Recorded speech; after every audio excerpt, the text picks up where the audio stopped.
Okay. We're going live now. All right.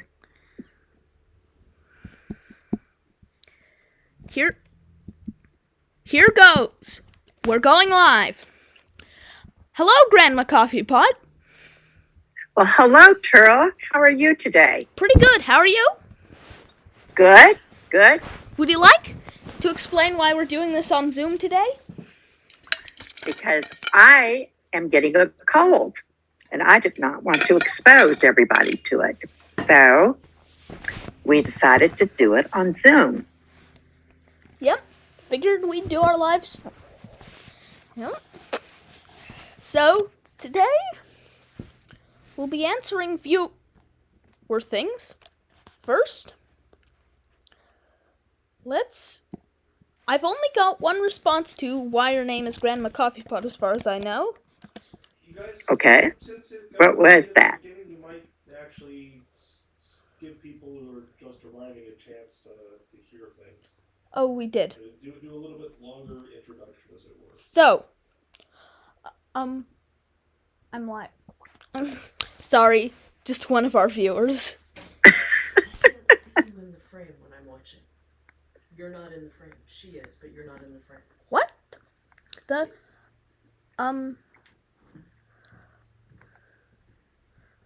So could you tell me what you read on about my name? Ooh, there appears to be something wrong with the videos. There appears to be something wrong with our stream. One moment. Sorry Sure. for the odd stuff. We're fixing it now. Yeah, that's what Sure. it looks like for me. I noticed. You know it? I noticed that stream. Oh, that. If you were wondering about the audio, that was another of our viewers. Apparently, our Zoom windows as the desktop and this YouTube screen's aspect ratio aren't quite the same. So, this ought to be a lot better. For those viewers of you who are worried about the problems, there aren't any now. So, okay. Are we starting over again? No, it was just that we were having some problems with the video. Okay. So, okay. Let's check the name guesses. There you go.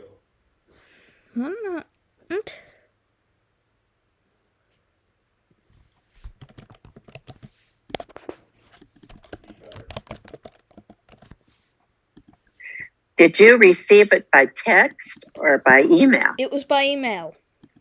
Oh, okay. One of the recipients, one of the people said, the answer is Molly of Fibber McGee. Oh, no, that's not it, but that was close. That's a good guess. One moment. I received a text. I need to answer it. Okay. Oh, one of our viewers, they said they noticed our fixing of the problem. Good. Good to get confirmation. So? Okay, any other guesses at how we got this name? None others. Okay, we'll wait. We'll keep it an open contest. You have until the end of...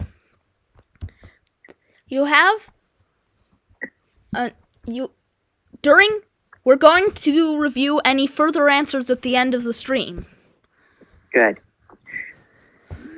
You were saying you're going to talk about the space. Oh, the SpaceX flight, the Crew 2. SpaceX at 2:49 a.m. Pacific time did its third manned space launch. Yeah. Well, do you want to tell something more about it? Sure. Well, one moment. I just need to... It's carrying 4 crew.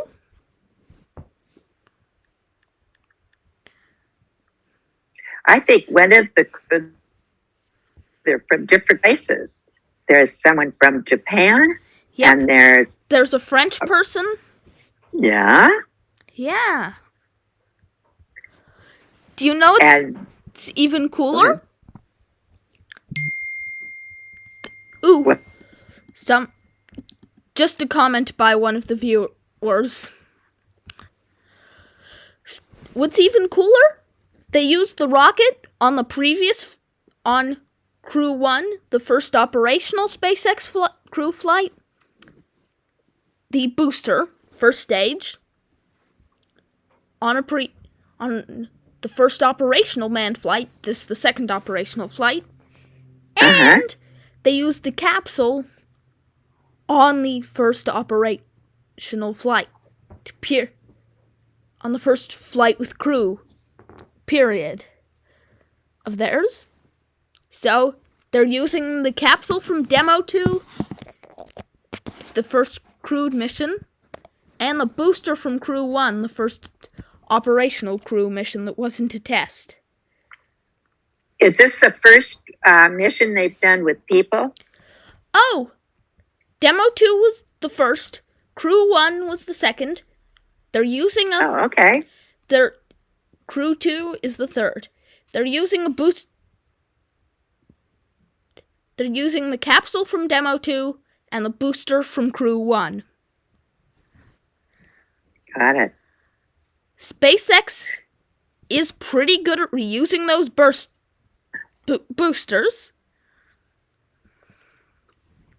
The 4 astronauts are Shane Kimbrough, Megan MacArthur, and Akihiko Hoshide from the Japanese Space Agency, and the European Space Agency astronaut Thomas Pesquet from France. Now, you might be wondering, how do they reuse the capsules and boosters? Well, for the capsules, they're designed to survive re-entry and return, so, except for the trunk part, which is an expendable cargo carrier that burns up. The capsules are designed to survive re-entry and return, and I believe their heat shields can either be replenished or replaced. By the way, with replenishing, just a quick primer for those viewers who don't know so much about space. Returning from space can lead to a lot of heating. Most space vehicles returning from space have some kind of heat shield, and basically all space capsules have a heat shield where part burns away to absorb the heat. One moment, I'm going to get some water.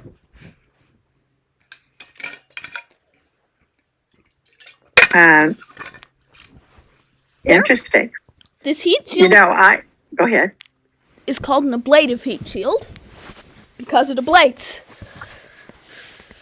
Huh. I read something about not quite how it's done, but how they prepared for it, these 4. They got, well, because I guess this is a private enterprise by Tesla. SpaceX. They were taken to the takeoff point, the launch pad, in Teslas.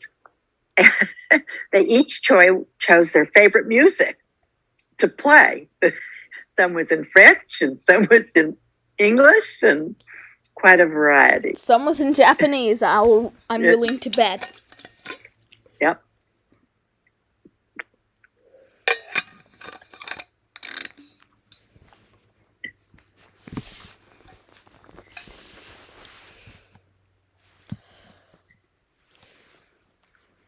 So, with the mission, so if you make an ablative heat shield thick enough, it will have enough material that can ablate off it for it to be usable for multiple uses.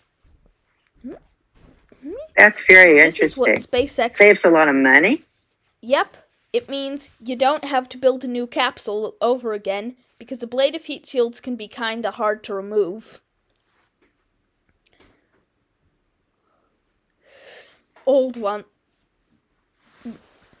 Used ones and new ones once they're attached. So, that's mainly how they reuse the capsule. With the boosters don't go to orbit. The second stage, which is not reusable, finishes the job. So the boosters just head on suborbital trajectories. This means that they don't need a heat shield, and unlike the capsules, they don't use parachutes. So, once they go suborbital, they then start with their boost back. While on the trajectory to land, they start with their boost back burn to reduce the heat. They're undergoing on the re-entry. And then, hang on, let me check.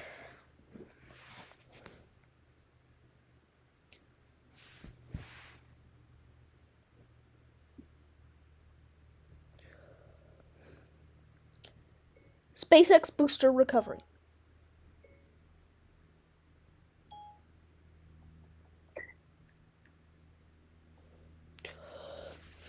So, they flip around.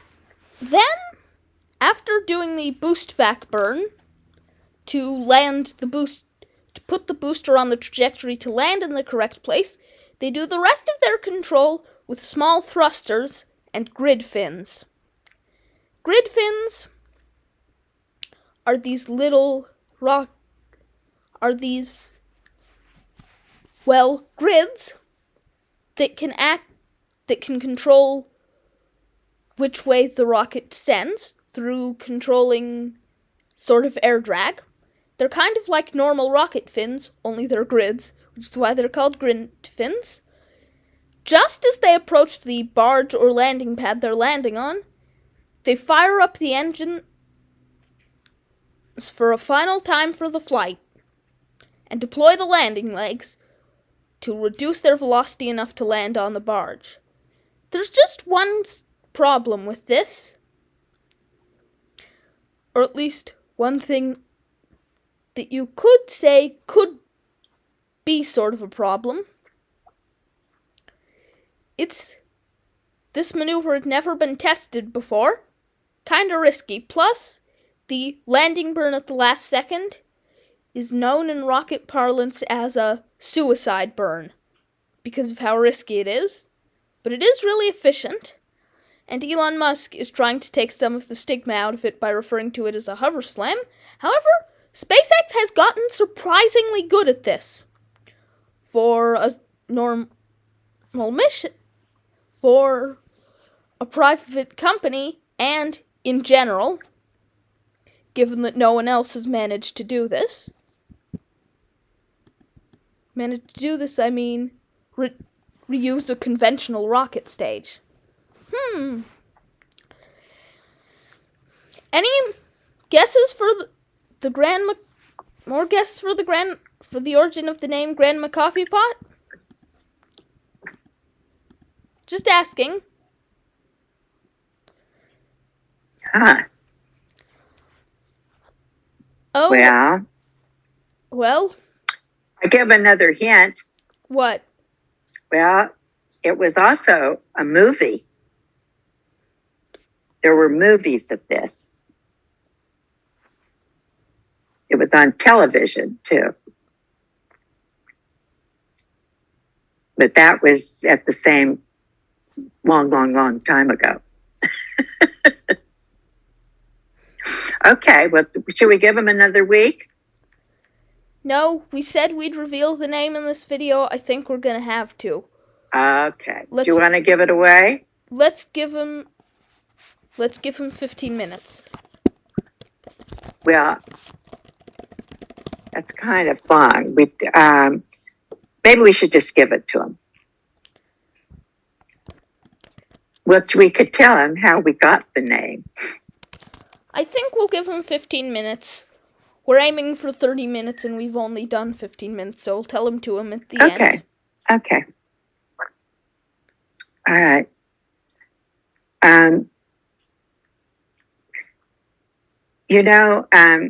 It's very unusual for a space program, I understand, to be based on or done by, a private enterprise. Well, SpaceX appears to be really good at this. Yeah. And it saves a lot.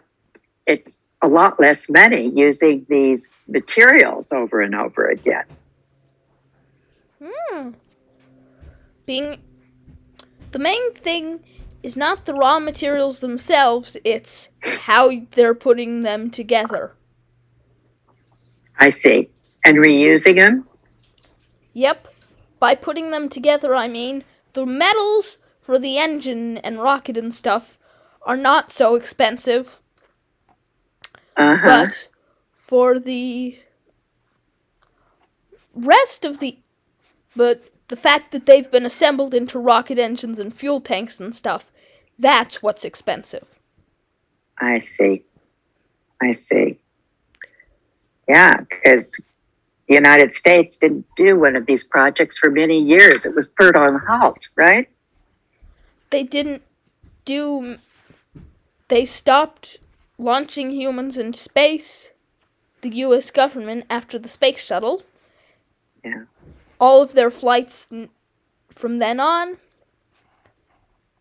all of their astronauts from then on have either gone up to space on a Soyuz capsule, the Russian spacecraft, or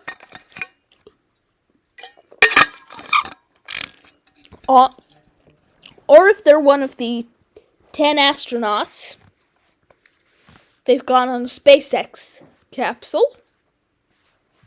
Well, which one of these astronauts has been on a voyage? Has been in space yet? I'm not sure. I need to check. The woman is the pilot. Well, if I don't see any problem with that. No, don't either. In other SpaceX news, they've gotten rid of their two fairing catching boats, Mystery and Mischief. They decided to give up on attempting to catch the fairing as it drifted down under parachute, and decided to instead pluck the fairings out of the water once they landed softly. Just checking crew 2. Shane Kimbrough has gone on the shuttle. Has gone on a shuttle and a Soyuz flight. Megan MacArthur has gone on a shuttle flight. Akiko Hoshide has gone on 2 Soyuz flights. And wow. Ma Pesquet has gone on a Soyuz flight. Do they take any kind of experiments on this flight? I have no idea what experiments. I'm willing to bet they're taking a ton of experiments for the astronauts on the ISS to do. Yeah. I remember on one of the earlier ones that your grandfather, who did a lot of research, they sent up skin, sort of pieces of skin to see, and experiments on the astronaut's skin to see how it reacted in space. Kind of interesting. So that would be interesting. I think I'll look that up and give feedback next time on that, and to actually see what they find on their experiments.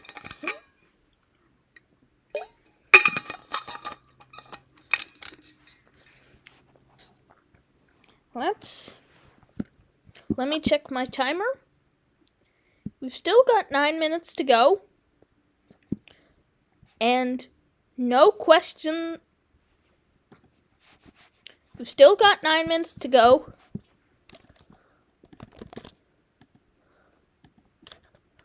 No responses from anyone.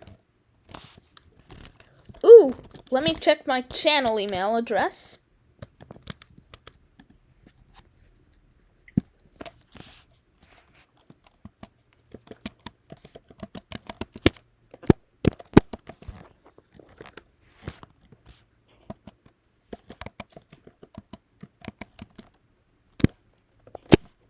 But while you're checking, I could tell you a little bit about. I live. Okay. I just checked. Nothing yet. Okay. Moving back to Zoom. I live in an area where there's lots of birds and a lot of animals. And it's been the season where there's little ducklings walking all over where I am. And they decide they're going to walk down the street every day at the same time at about 10:30. And they walk down the middle of the road. And I will tell you, they have the right of way. They will not stop. They will not move. They just follow their mother and go at the slowest pace you could imagine. Wow, they sure sound like some punctual ducks. Very punctual. And you want to know what else they do? They take a nap at 2:00. Wow, yows. Hang on, I'm going to check the live chat. Okay.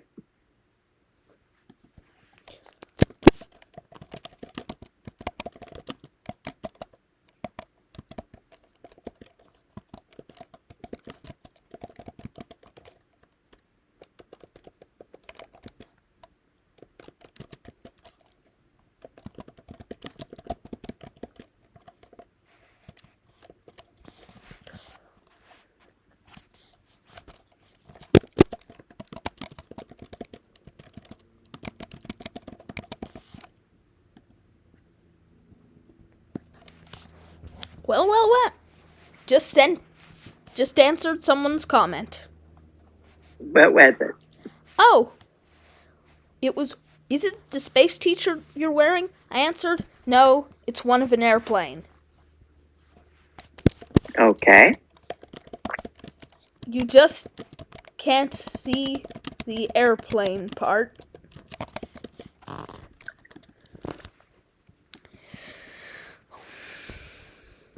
Any other chat come in? No? Anything in news? Just refreshing the page to check. Anything in news for you? We both read different news, so I want to know what you've seen in the news recently. Well, I actually did read a lot about the spaceship, but mostly the sociological part. The astronauts spent a day on the beach enjoying themselves the day before they took off. They, well, and the music that they chose. And I think they take some of this music with them.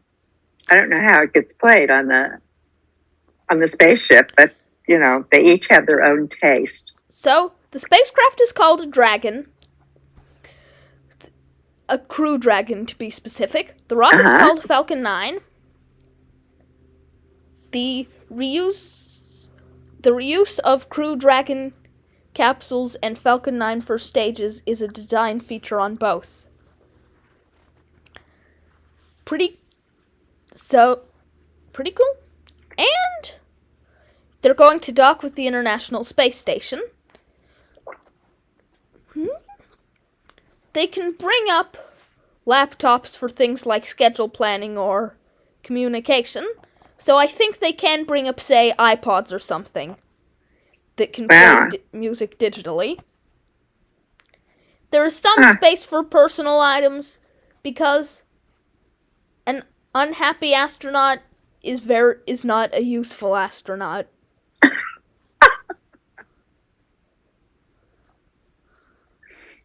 That's very funny. Do they get to take any of their favorite food? Well, space food can have a few problems. Such as? Well, for one, it's got to be freeze-dried. Or thermostabilized, or in some other form of non-perishable.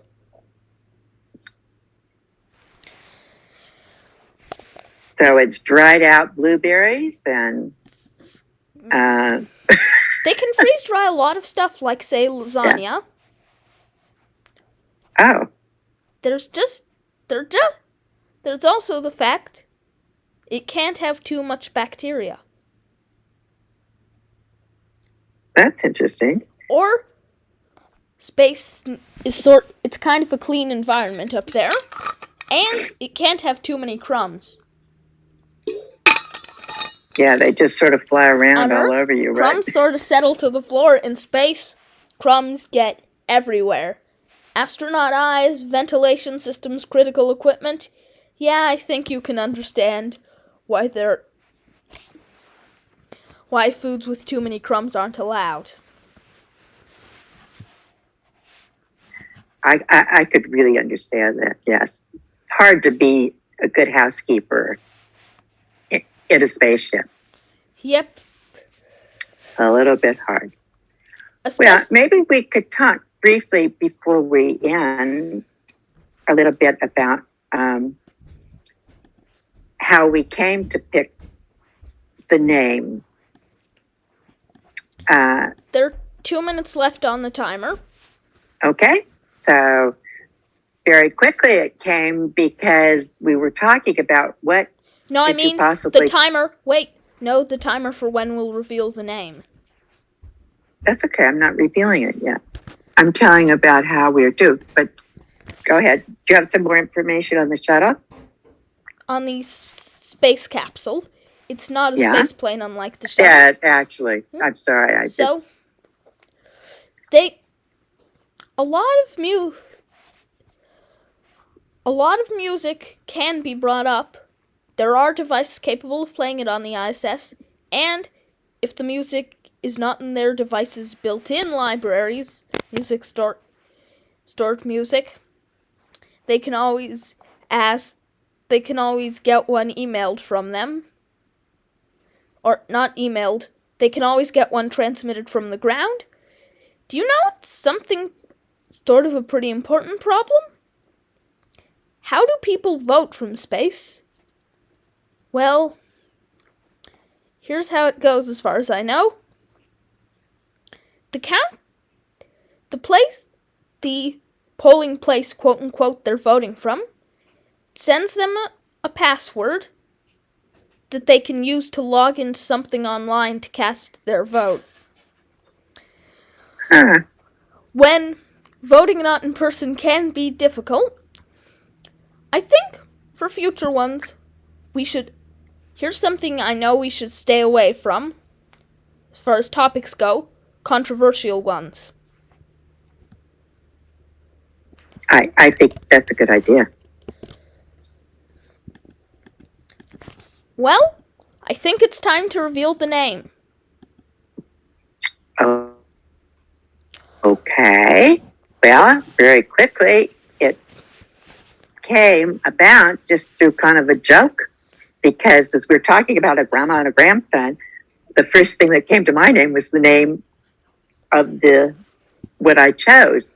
Well, was the name of where it came from. So first it came to me was Ma and Pa Kettle. And Turtle here came up, oh, Grandma Coffeepot. Because, well, you're not I didn't want to call you Grandma Kettle, figured it would be too derivative. I figured, and you are Grandma, not a mother, so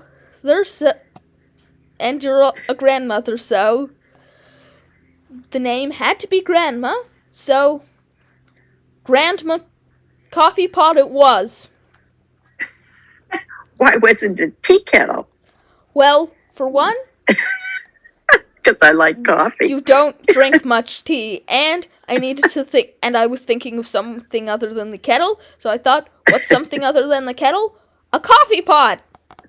Very good. Okay, that was the answer for this week. Yep. And we'll see you next week at the same time. Okay. Okay, bye.